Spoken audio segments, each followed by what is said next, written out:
Everyone talks about building a $3 million property portfolio, but no one actually shows you how it's done. And the reason for this is, it's not something you can just do tomorrow. It's something that you need to do over a longer period of time using compound growth and strategy to accomplish your long-term goal. So in this video, I'm going to break down step by step the strategy that I have used and have implemented for many of my clients over the last 20 years that has helped them obtain bigger portfolios than the average Australian property investor. Okay, so let's break this down. What does a $3 million property portfolio usually look like for investors?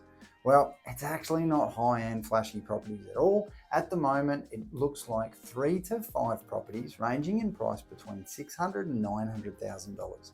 And they're all in growth corridor or outer ring areas from metro locations.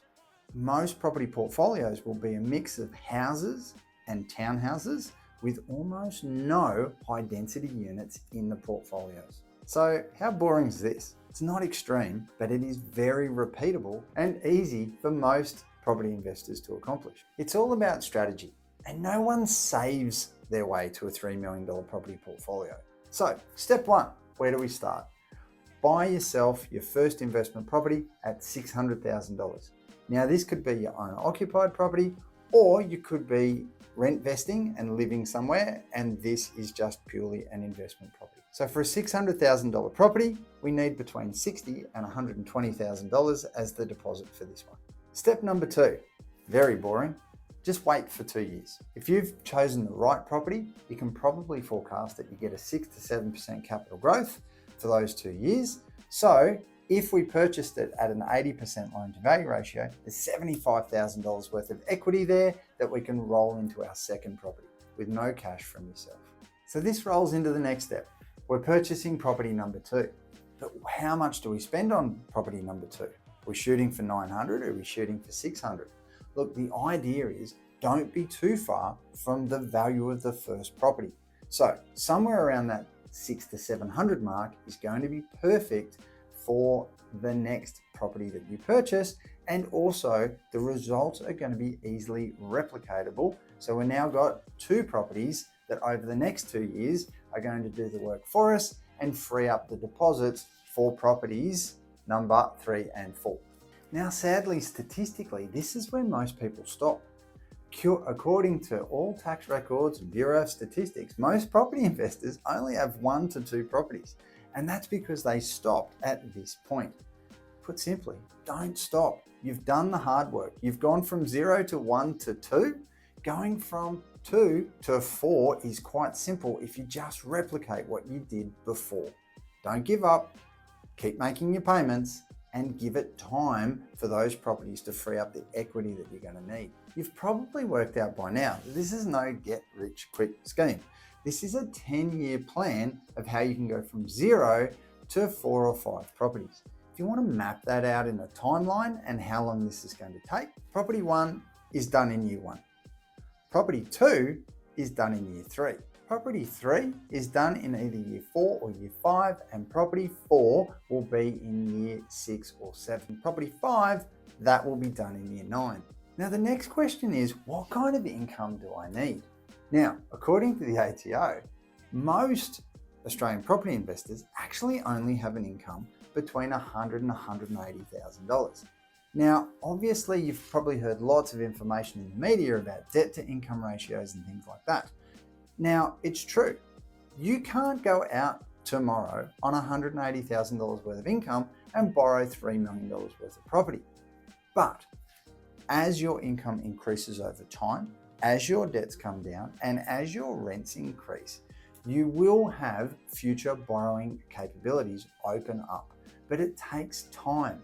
You can't do it all today, but structured over a 10-year period, you've certainly got the ability to do this. The key things that I see with investors that are successful and do push past properties number 2 and 3 and 4 is they're happy to make some lifestyle changes in order to meet the bank's debt servicing calculations. They're also really good savers and have the ability to pay down their debts.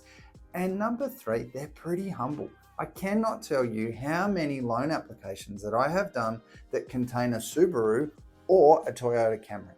We just need to understand that banks have got their set of parameters. They're always going to be looking at debt to income ratios, they're always going to be shaving your rent, and they're always going to be putting buffers on your repayments. We just understand that we have to work within these parameters and pick the lenders and policies that are going to suit our property investment aspirations the best. So why? Why do we want to shoot for a $3 million property portfolio? Well, there's a very clear reason. If we have $3 million worth of good, well-chosen property that's going to give us 5% capital growth, that's $150,000 a year worth of capital growth over our portfolio. More than most people earn in an entire year, and it's how much you're going to have your wealth grow by doing nothing but holding your existing properties. Some people are content with buying a $600,000 property, getting 5% or 6% capital growth, and over a 10-year period, their $600,000 property will be worth about $1,070,000, and they can pat themselves on the back because they've made $400,000.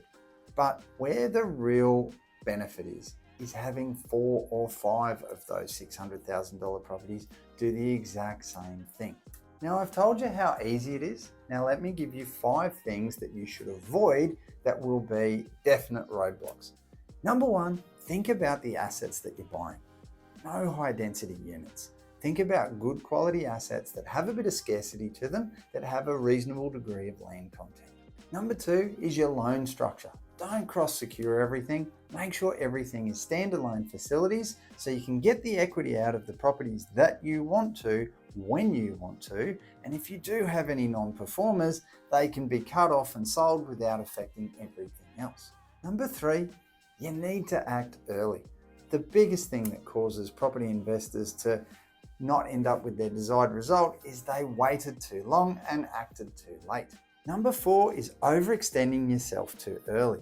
Clients always want to buy 2 or 3 in a year.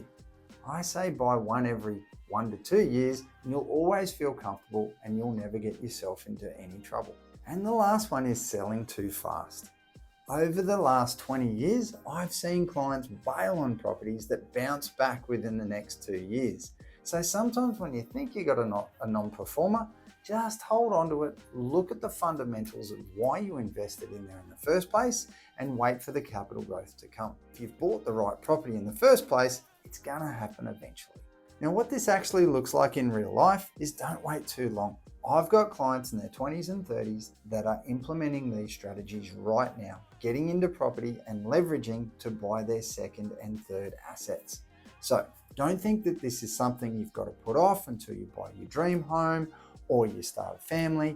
This is something that you can do earlier rather than later. If you've liked this video and you're quite refreshed by the idea that you don't need 10 properties to retire and you only need a handful, you want to reach out and have a chat to someone about how this can come together for you, reach out, click on the link below. More than happy to catch up, run through some numbers and let you know what's possible for your particular set of circumstances.